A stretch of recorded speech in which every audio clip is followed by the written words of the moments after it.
મારું નામ ભગવાનજી સોરઠિયા, નાગુના ગામનો રહેવાસી. અમારે નાગુના ગામથી લઈને નારણપુર સુધીનો જે 3.25 કિલોમીટરનો રસ્તો છે એ ભયંકર હાલતમાં ઘણા વર્ષથી ખરાબ છે. 9 વર્ષથી બન્યો નથી. દુઃખની વાત એ છે કે રસ્તો તો 9 વર્ષથી નથી બન્યો, પણ રિપેર પણ થયો નથી. છેલ્લા 3 વર્ષથી એવી હાલત, કફોડી હાલતમાં બધા લોકો અવર જવર કરી રહ્યા છે, જીવના જોખમે એક પ્રકારે કહીને તો હાલે.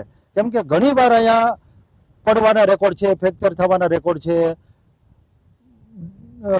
ડિલિવરીના રેકોર્ડ છે, રસ્તામાં રોડના એકદમ રોદા લાગવાના હિસાબે ડિલિવરી થઈ જવાના રેકોર્ડ છે. આટલી બધી ખરાબ હાલતમાં રસ્તો છે, છતાં પણ કોઈ મંત્રીને રજૂઆત કરવા છતાંય અમને આનું નિરાકરણ થતું નથી.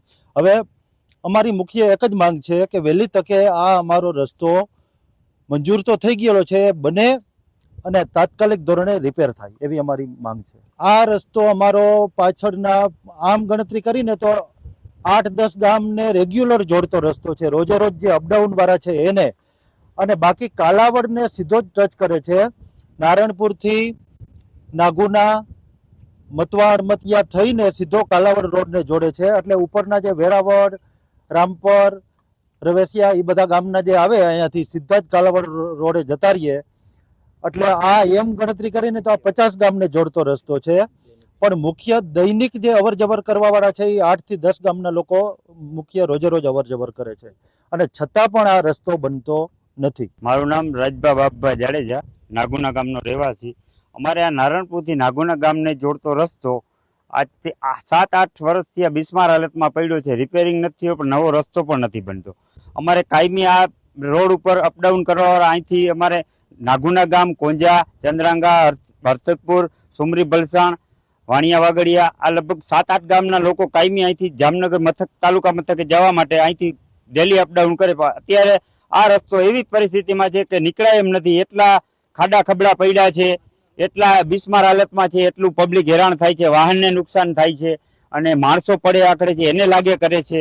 અને આ રસ્તા બાબતે અમે અનેકવાર રજૂઆતો કરી છે, તે છતાંય થતો નથી. આજે અમે આવેદન આપવા માટે જિલ્લા પંચાયત, ડીડીઓ સાહેબને અને તાલુકા બાંધકામ સમિતિના ચેરમેન અહીંયા પણ આવેદન આપ્યું, અને અમે આજે ગામ લોકો આવેદન આપી અને રજૂઆત કરી છે. હવે અમારી એવી વિનંતી છે, વહેલી તકે રસ્તો સારો થાય તો પ્રજાને પરેશાની ઓછી થાય. મારું ગામ કોંજા, મોહનભાઈ પટેલ. અહીંથી અમે 10-15 ગામના નાનપણથી નાગુના હાલવામાં આવી પરિસ્થિતિ છે. હજી આમાં કોઈ નિર્માણનો હજી કોઈ રસ્તો આવતો નથી.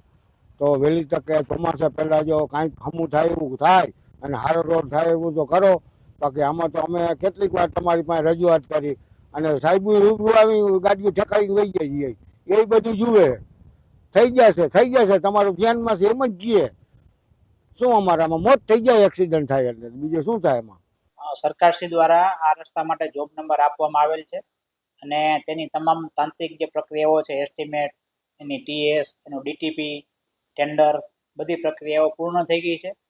અને અમે આ માટે સતત કાર્યશીલ છીએ, અને 7 વખત અમે નિવિદાઓ આપેલી છે, પરંતુ કોઈ ટેન્ડર ભરાઈને આવેલ નથી.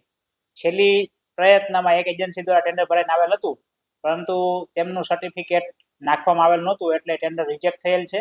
અને હાલ ટેન્ડર 8મી વખત છે, એ ઓનલાઈન છે. જેવું કોઈ એજન્સી કામ નાખશે અને ટેન્ડર આવશે એટલે તરત કાર્યવાહી કરી અને કામ શરૂ કરવામાં આવશે. અને હાલ જે આ રસ્તા ઉપર પેચવર્ક માટે લગત નાખાઈને સૂચના આપવામાં આવેલ છે.